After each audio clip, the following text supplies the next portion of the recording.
Okay, let's go to something which would make us a bit happy. Let's talk politics. Oh, yeah. All right. All right, here we go. Albi, change. What do you think about that? I think that we deserve a try because I don't think that there's ever going to be a change coming from this present administration. Why so? Well, you know, experience is the best teacher.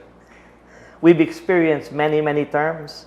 And at the end of the day... 24 years. Yeah. Just think of this. You have someone who's a career politician. And then you have someone who runs casinos and hotels and gambling and digital gambling, electronic gambling, okay? So you have someone who is And in news outfit, by the way. Yeah. He basically is not interested in money. He's interested in legacy. Legacy and? Legacy and reputation and maybe power. You know, because just think, he runs the mayors all over Negros Occidental. He does. Yeah. He runs the mayor. He owns a lot of these people. And you see, there's only one thing that he really doesn't run. It's Bacolod City. And this is the crown jewel of Negros Occidental. That is something. So you're looking at someone who is a kingmaker. And for some strange reason, the crown jewels has eluded him. But I honestly think that he wants to do what is right. I honestly think he wants to do what is best for but of course, there's selfish motives involved. Of course, there's ambition involved. But I don't think that stealing money from the people is part of the program. But by far, that's the most even-handed comment I've heard from you. Wow. From you. Yeah. Because everyone is a partisan nowadays. Yeah. Right?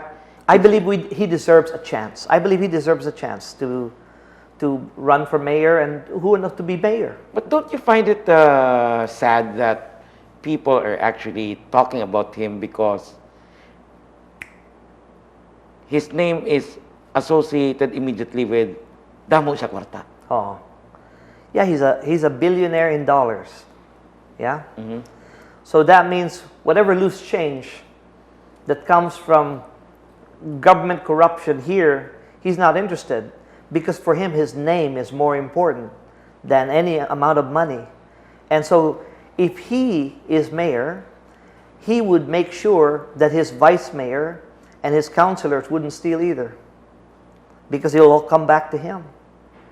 So he's interested in legacy, he's interested in his name, his reputation, building something. You know, Bacolod can be great. We can be greater than Iloilo. But at this point, you have to win by using money. Definitely, he's going to play the devil's game and he's going to win it.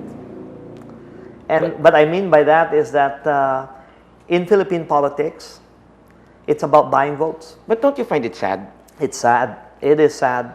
But it's a harsh reality of our Filipino political system that's so ingrained. But I'll ask you what I asked you before we rolled the cameras.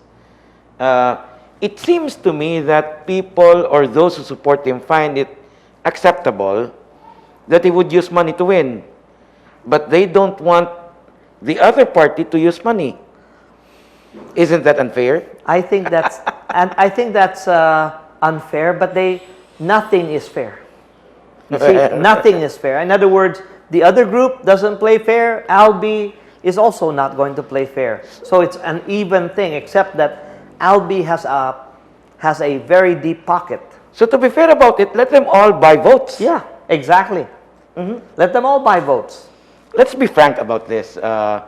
Because those who sometimes advocate for change or those who advocate a different position from the incumbent would say, hindi ta mamakalboto. Hindi ta magdinaya. You know, those people are liars and hypocrites, right? When and you they start could have talking had a like joint that, or two. Yeah. They're liars and hypocrites because they already know it's all about that. That's just a harsh reality. Let's be honest. Let's be truthful. You know, none of these people would be in power if they didn't buy votes. So this is just the way they do business. And it's normal. But here's the interesting thing. Right now, because of all of the bitter taste that's in the mouths of many, many people in Bacolod, many people will vote for Albi even if you don't pay them. Well, that would be fair enough. Yeah. Many people will vote for Albi even if you don't pay them. You know why? Because they want change. Because they're sick and tired of the same old, right? Yeah. They really want change. And so they're going to vote for Albi. And Albi doesn't have to pay them because they just believe that change can happen. You know, just think of Iloilo. You know, you think about Mayor Treñas. I don't think he won without buying votes. I think he bought some votes, but yet he was able to do something wonderful with Iloilo. Iloilo is 30 years ahead of Bacolod. You know, how are we going to catch up? Yes. How are we going to catch up? On that note, Pastor Emil Henares, thank you for the time and for being honest. Thank you. And God bless you and all of your listeners.